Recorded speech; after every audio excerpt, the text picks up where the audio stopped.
Hey guys, it's Nutcase, and in today's video, I'm going to be doing something a little different than I normally do.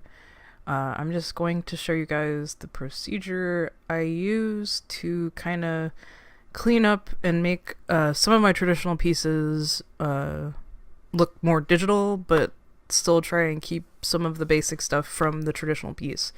So I have up right now two that I finished right before the convention. For anime, or not anime, but Comic-Con Atlanta. And so I had done this picture with the Posca pens, and so there's very solid outlines and stuff. And through this procedure that I'm going to be showing you guys, I got it down to this. So there is a good bit of differences you can see, but it keeps true to what I wanted from the original piece. And then I also did this one, and I just wasn't happy with how streaky it looked scanned, and I couldn't fix it, so I decided to just go ahead and digitally alter it.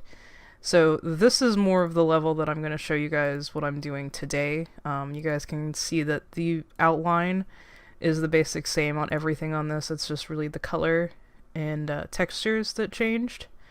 Also the background a little bit. But yeah, so this is going to be the image that we're working on today. This is actually my June Patreon sticker.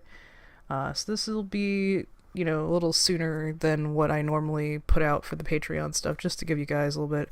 I don't know if I'm going to call this a tutorial, but it's just, I'm going to walk you guys through the procedure that I do for this. So yeah, I hope you guys are going to like this video. But yeah, let's get started. Okay, so what I start by doing is I pick out like kind of the colors that I end up wanting to actually use in the final piece for the digital version. And so I start just color dropping and seeing, what works well with everything. And so I do this on another layer, and I start deciding, okay, what color do I want to make the lines? What color do I want to use from the texture that I already have here? And so I do that. Again, it's all on another layer. I think during the flat stage like this, where I'm trying to just get the flat colors, I work in like 3 to 4 stages just so I can layer things. But once I get all the flat colors done, I merge them all into one layer. So this way I'm just kind of like tracing the shapes of the colors that I have, and I'm deciding like, where I want other things placed and everything in this.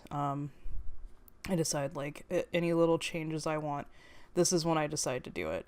So I pick all my colors, get the flat color done, and then I start doing the line art for it, which basically I just go around the colors and make them, lined. Instead of how I normally do line art, where I draw the line art and then color. This is kind of a little backwards from how I normally do, just because I'm basing it on the color shapes from the traditional one, if I have lines like this. Now, the first picture I showed you guys doesn't have lines like this, and so what I do is I select areas and just do a big selector tool on top of the main picture and just start color filling in those selected areas, and then just filling in and editing anywhere that I feel needs to be edited, like shading or like fur marking for the first one. But here I've, at this point, merged all the layers, and so everything is all on one layer, and I'm just working together to get everything to look cohesive before I add shading to it. And since this is supposed to be like a summertime, like a ice cream bar, I tried to give it some depth so it looks like it's actually three-dimensional. And then also I do some lighting on it, just to make it look like the sun is out on it, and that's why it's melting. And then obviously, because ice cream gets shiny, I add some shines to it. But yeah, like I said, I don't think this is really a tutorial, but I wanted to show you guys just like the process I go through for this. So yeah, if you guys have any questions, leave them down in the comments, and I will be happy to have a look and try and answer them. Hope you guys enjoyed the video, and I'll see you in the next one. Bye.